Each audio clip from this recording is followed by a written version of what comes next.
Salve pessoal, tudo bem com vocês? Bom dia, boa tarde, boa noite. Aqui mais um episódio nano do podcast Aquarismo para Todos. Em clima de Copa do Mundo ainda, né? Como eu falei no episódio passado, os episódios longos eu tô deixando lá para agosto, depois da Copa e das minhas férias. Então, enquanto isso, eu vou soltando esse nano, que felizmente teve boa aceitação. Eu falei dos meus ramirez aqui, né? Com peixe tão injustiçado e tão bonitinho. E aí eu tô com algumas outras pautas interessantes aqui para falar.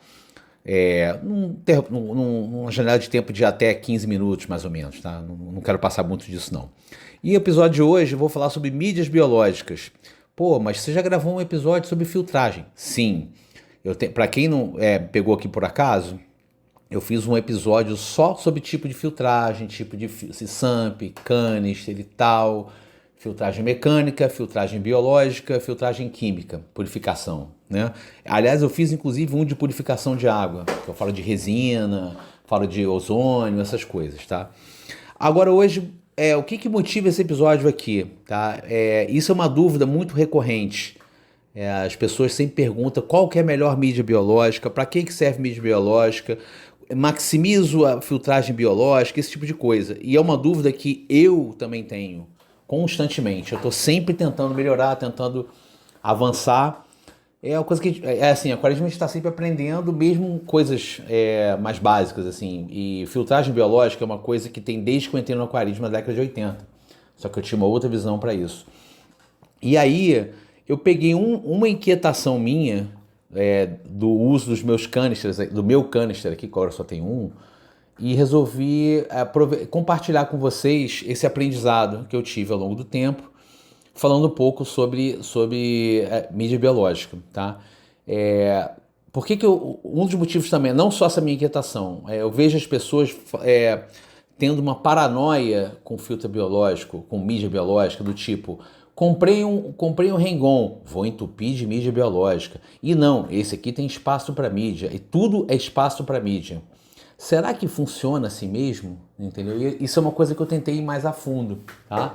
E eu até vou ver se eu colo aqui na descrição um site que eu andei consultando, chamado aquariumscience.org, se não me engano. Bom, se não for isso, vocês vão ver no link, tá?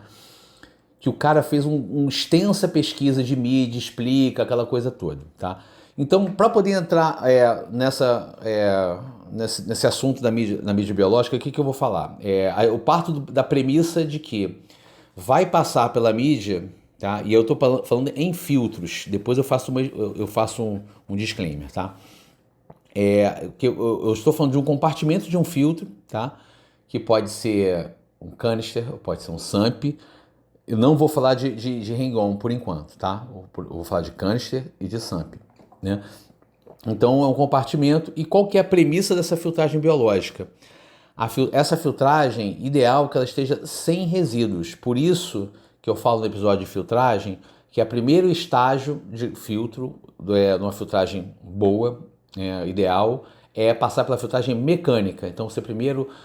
se você tem SAMP, o pessoal na queda já coloca um perlon, já coloca lá o shark bag, aquela coisa toda. E no caso do canister, a primeira bandeja, normalmente você tem um pré-filtro que faz esse papel, ou se o teu canister não tem pré-filtro, ou você usa um outro compartimento como pré-filtro. Tem gente que pega canister pequeno, enche de perlon, essas coisas para ele ser um pré-filtro e coloca as mídias biológicas dentro do canister principal, ou então você pega as bandejas e aí, pelo fluxo da água do projeto dele, a primeira bandeja é a de filtragem mecânica. Eu acho isso um pouco chato, especialmente para quem usa perlon, porque senão, isso é justamente o que você tem que sempre mexer.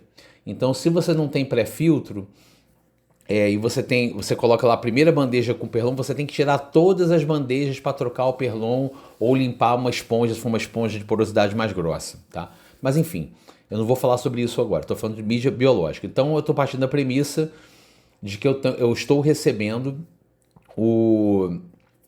a água o mais limpa possível para passar para a filtragem biológica. Qual o papel da mídia biológica? A mídia biológica tem que ser um material que a água vá passar por esse material E nesse material, aliás, este material vai ser colonizado pelas tais bactérias benéficas que todo mundo fala, etc e tal. Que são aquelas bactérias que vão promover o ciclo do nitrogênio. Vão pegar a amônia, vão converter em nitrito, o nitrito para nitrato, etc e tal. Tá?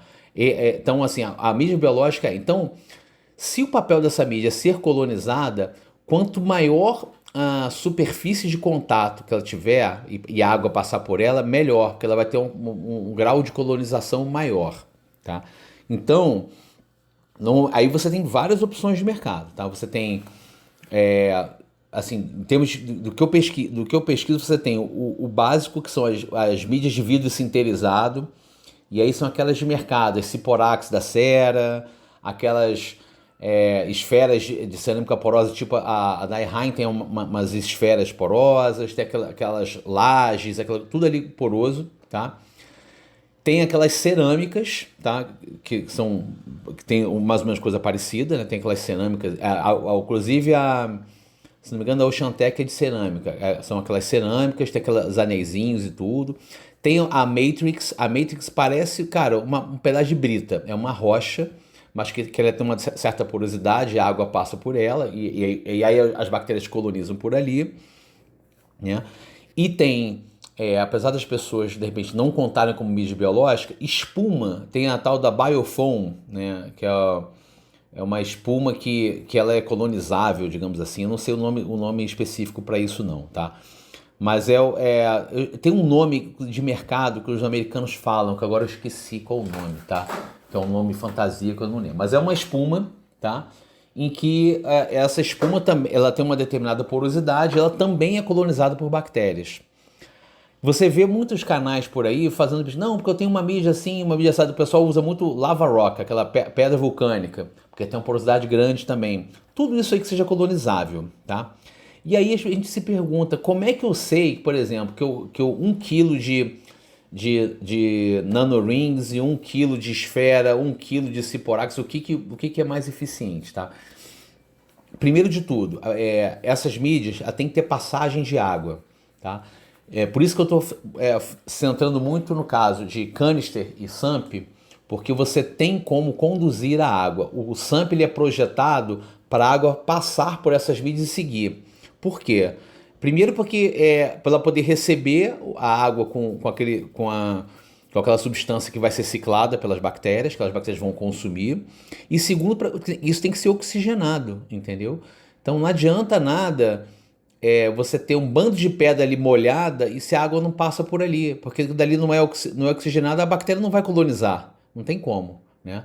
E aí, essa é a minha crítica à galera que gosta de encher Rengon com mídia. Por quê? Aquela parte de baixo, nem sempre aquelas caçambas do Rengon tem uma passagem constante de água. Às vezes fica aquilo ali empoçado, fica decantado e a água passa por cima. Então, assim, você vai encher de pedra à toa, entendeu? Porque aquilo ali não vai ser colonizado. Muito provavelmente você vai ter mais bactéria benéfica no substrato do teu aquário, sabe? Nas plantas, sabe?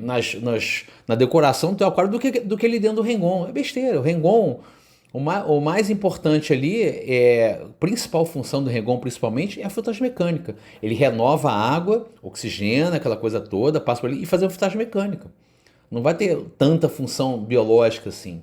Isso se alguém pode ter N estudos, pode me contestar. Eu vou ficar muito feliz de pegar esses estudos e falar, gente, olha só, eu não conheci esse estudo aqui e publico e mando para vocês. Posso mandar pela newsletter, vou botar em outro episódio. Mas até onde eu tenho visto, eu não vejo tanta utilidade assim em você botar mídia biológica dentro de Rengon. Eu vejo realmente trabalhando dentro de SAMP e dentro de canister. E aí, qual que é a principal diferença deles, né? Dentro do canister, como é um vaso, né? É um recipiente sob pressão, você força a passagem de água dentro da vazão do canister por essas mídias. Então você garante que toda a água do aquário está passando ali aquelas X vezes que você quer dentro do desenho do teu canister, do teu aquário. Então, isso faz o canister um dos sistemas de filtragens mais eficientes, porque você tem certeza que a água está passando por ali, né? Isso maximiza a colonização, aquele tipo de coisa, tá? Só que isso funciona para todo tipo de mídia? Não funciona para todo tipo de mídia, tá? No SAMP, você tem um outro tipo de mídia, que são as mídias plásticas estáticas e especializadas, né?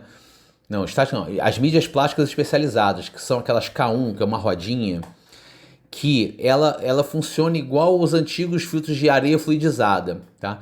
É uma superfície porosa, só que quando a água está passando ali, tem um certo fluxo, e o SAMP você garante um certo fluxo, porque você tem aquelas paredes, vai para um lado, vai para o outro. Essa mídia colocada ali, ela fica sempre em movimento. Qual que é a grande beleza desse sempre em movimento? Ela coloniza a bactéria, mas não a ponto de formar aquele biofilme, que é aquele musguinho marrom. Aquele musguinho marrom, quando a gente abre o canister, é o biofilme das bactérias benéficas, né? E assim, esse biofilme, quando você quebra esse biofilme, e a galera que limpa canister tem isso aí, as bactérias precisam consumir mais para poder refazer, porque o instinto, entre aspas, das bactérias é fazer esse biofilme, que é uma forma de manter a colônia íntegra. Então, no caso da K1, ela está sempre em movimento, rodando ali dentro do SAMP, maximiza o poder de filtragem dela, porque essas bactérias, além de colonizar o plástico, está o tempo inteiro consumindo amônia e nitrito do teu aquário para poder refazer o biofilme, que toda hora ele é quebrado por conta do movimento da K1. Por isso que a mídia K1 ela é assim muito mais eficiente do que as outras mídias, assim, absurdamente mais eficiente. E aí esse é o motivo de eu ter feito essa pesquisa, porque eu falei assim, cara, depois que eu vi esse negócio, eu falei, cara, será que não dá para botar a mídia K1 dentro do canister? Só que isso alguns aquaristas me falaram, cara, não vai adiantar nada, porque essa mídia K1 vai ficar chapada, porque por conta do fluxo de água de baixo para cima, ele fica chapado ali no teto da bandeja, não vai ficar rodando igual ele fica no SAMP, né? Aí tem estudos que dizem que mesmo chapado, pelo alto poder de colonização desse plástico, né? dessa mídia plástica, vai ter uma boa colonização mesmo nela parada, e tem gente que não, aí começa a defender aquelas mídias, não, porque a Matrix é a melhor. As pessoas ficam repetindo o fabricante e não dizem por quê. E aí tem uma questão de você testar, esse tipo de coisa. E aí, por que eu fiz essa pesquisa? Eu falei, cara, não é possível que eu vejo aquelas pedrinhas ali, tudo marronzinhas, porque as bactérias colonizam e tal. E eu falei assim, cara, eu comprei um filtro de um fabricante polonês, que é uma senhora referência lá fora, na Europa inclusive. E o filtro Oase, que é um filtro que você vê muito em vídeo de YouTube, eu achava que era só propaganda, mas realmente o filtro é muito bom. Mesmo os canisters da Oase vêm com espuma e com K1, não vem com mídia cerâmica, nada disso. Eu falei, cara, não é possível, os caras são estudiosos disso, não é possível que isso aí sabe, os caras erraram nisso. Não, a mídia do cara é ruim. Então os caras erraram e eu que tenho que trocar. Não é possível, né? E foi uma coisa que o Marcelo Merati, né, o arroba PeixeAP, me falou num grupo desse que a gente tá. Ele falou assim, cara, a empresa da Oase, ela é especialista em estação de tratamento de água para abastecer a cidade. Será que a gente aquarista de fundo que tal sabe mais do que os caras? E realmente. E aí isso foi uma das minhas inquietações. E aí eu resolvi confiar. Então, aí eu fiz um teste empírico que eu vou compartilhar com vocês. Das 4 bandejas que eu tenho aqui do meu canister, do meu Aquael, eu tinha tirado uma das... A primeira tem uma espuma de 20 ppi, que é a porosidade dela, que é para poder segurar justamente a sujeira, aquela coisa toda. E depois eu tenho uma espuma de 30 ppi que eu troquei por mídia. Eu falei assim, cara, eu vou fazer um teste. Eu tirei todas as mídias que eu tinha nessa bandeja e botei essa espuma de 30 ppi. E assim, eu senti uma diferença absurda na qualidade da água. Testei? Não testei, não medi a mão. Não fiz um teste científico, testando, comparando um aquário usando isso, ou usando aquilo. Nada, a mesma quantidade, um teste, método científico mesmo, como se diz, faz do jeito X, do jeito Y, grupo de controle, nada disso. Foi empírico, troquei. E eu achei uma diferença absurda e eu não tive queda de vazão do filtro ainda, né? Depois que completar uns 2 meses que eu fiz isso, eu vou abrir para ver como é que ficou a espuma, mas já sei que se tiver aquela gosminha marrom, tiver demais, eu vou espremer na água da TPA e pronto, para poder tirar o excesso de biofilme ali e pronto. Mas é só para vocês... eu quis falar um pouco sobre isso para a gente pensar. Cara, a gente às vezes subestima, né, o que os fabricantes fazem, né? Os caras não fizeram aquilo à toa, entendeu? E fica ainda aquela grande interrogação um dia talvez eu teste usar o K1. Vamos ver. Aí se eu fizer esse teste do K1, aí eu falo para vocês. Mas por enquanto é isso. Eu estou muito feliz com uma das bandejas com espuma 20 ppi, a outra com 30 ppi. As duas estão totalmente colonizadas com bactérias e eu acho que isso dá um grande grau aí na filtragem do meu aquário. Gente, cheguei aqui na minha janela de 15 minutos, passando um pouquinho, mais introdução, encerramento. Espero que vocês tenham gostado. Qualquer errata, tréplica, etc e tal, manda nos comentários do Spotify, ou manda por e-mail, manda no Instagram, tá? Eu vou deixar os endereços, os contatos aqui na descrição. Não, vocês já sabem qual é. Não, Aquarismo para Todos Podcast, @gmail.com, Instagram, @aquarismo para todos. Aí entra em contato comigo, deixa qualquer mensagem. Se quiser um outro nano para um outro assunto correlato, fique à vontade, tá? E até a próxima aí, o próximo nano aí durante a Copa é o que teremos por enquanto, tá? Um abraço para todo mundo e até o próximo.